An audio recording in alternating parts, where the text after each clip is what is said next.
Era noite em Filipos. A lua descansava sobre os telhados de pedra, e as ruas estreitas começavam a silenciar. Mas na prisão da cidade, o som que ecoava não era de murmúrios de medo ou gemidos de dor. Não.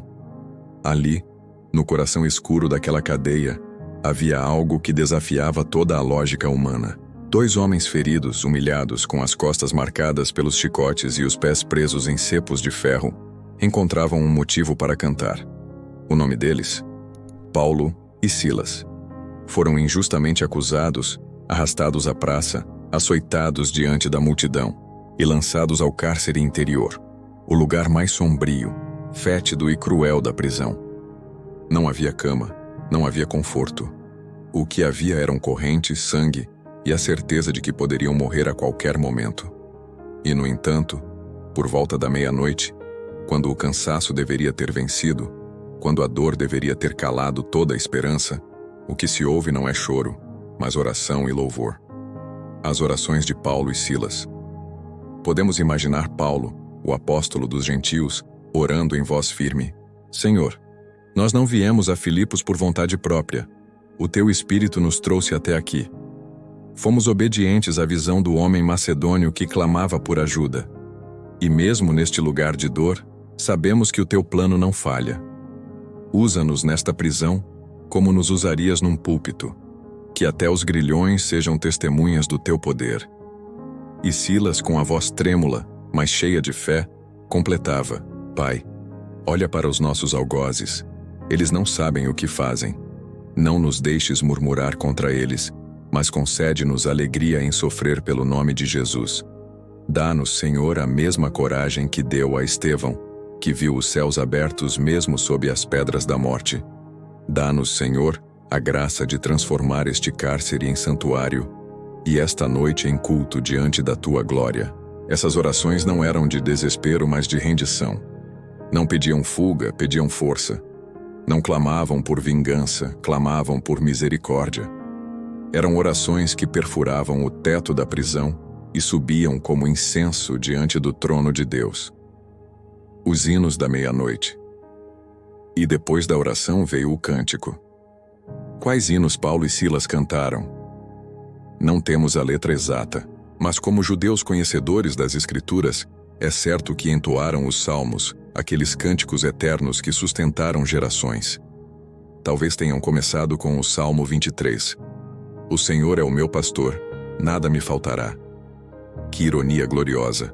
Presos, mas confessando que nada lhes faltava. Ou talvez tenham entoado o Salmo 46. Deus é o nosso refúgio e fortaleza, socorro bem presente na angústia. Portanto, não temeremos ainda que a terra se mude.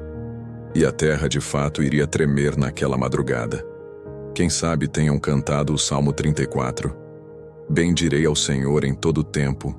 O seu louvor estará continuamente na minha boca. Até na prisão?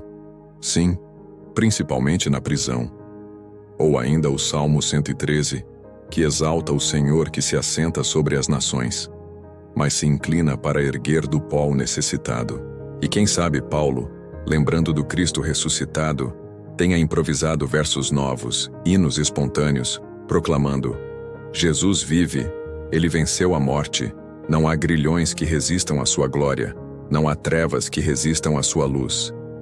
E Silas respondia como em um cântico responsivo: Grande é o Senhor, fiel é o Senhor, a prisão não nos cala, o ferro não nos prende, pois somos livres no Espírito do Deus vivo. Ah, meu irmão, minha irmã, imagine o contraste. Enquanto outros presos gemiam de dor, Paulo e Silas cantavam com alegria. Enquanto a prisão cheirava a mofo e sangue, o ambiente era invadido pelo perfume da adoração. Enquanto os guardas esperavam silêncio, ouviram música vinda das profundezas da cela. O impacto invisível, aquelas orações e aqueles cânticos não eram apenas desabafo espiritual. Eles tinham peso no reino invisível. Cada nota cantada era como espada contra as trevas. Cada palavra proclamada era um terremoto espiritual que antecedia o terremoto físico. E os outros presos escutavam. Ah, eles escutavam. Homens acostumados à violência, acostumados ao choro, acostumados à maldição, Ouviram naquela noite algo que nunca haviam ouvido: louvor em meio à dor. E talvez algum deles pensasse: que tipo de fé é essa? Que tipo de Deus é esse, que faz homens cantarem em vez de amaldiçoar? Eu nunca vi nada igual. O terremoto de Deus. E então, de repente, a terra começou a estremecer. Não era um abalo comum. Era o próprio Deus descendo à prisão para dizer: eu recebi a adoração dos meus servos, e vou mostrar que o meu poder não tem cadeias. As portas se abriram. As correntes se soltaram. O impossível aconteceu diante de todos.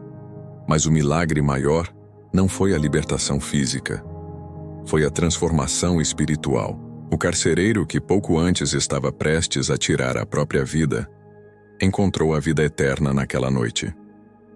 Ele e sua família foram salvos e batizados. Aplicação para nós hoje. E aqui está a lição que atravessa os séculos. A prisão não define a liberdade de quem é cheio do Espírito Santo. Quantas vezes nós também nos vemos presos, não em celas de pedra, mas em correntes de medo, em cadeias de ansiedade, em grilhões de pecado, em algemas de desesperança. E quantas vezes escolhemos murmurar, reclamar, desistir? Paulo e Silas nos mostram outro caminho: orar e cantar. Quando você ora, os céus se abrem. Quando você canta, mesmo sem vontade, o seu espírito se alinha ao Espírito de Deus. Quando você louva, você diz ao inferno: não importa a situação, Jesus ainda é digno. E o que poucos sabem, aqui está o segredo dos especialistas da fé. É que o louvor na noite escura tem um poder que o louvor do dia claro não tem. É no meio da dor que o louvor se torna mais puro. É no meio da injustiça que a adoração se torna mais verdadeira. É ali, quando tudo parece perdido, que o céu se inclina para ouvir. Conclusão. Paulo e Silas não precisaram de instrumentos. Não precisaram de palco, de luz, de microfone. A prisão virou templo. As correntes viraram púlpito. E a meia-noite virou culto. E talvez hoje você esteja numa prisão invisível. Então faça como eles. Dobre os joelhos, levante a voz, ore, cante. Cante os salmos. Cante hinos de gratidão. Cante que Deus é bom, mesmo quando tudo parece ruim. Porque quem canta na prisão vê portas se abrirem. Quem ora na meia-noite da vida vê terremotos de Deus. E quem adora no escuro descobre que nunca esteve sozinho, porque o Senhor habita no meio dos louvores.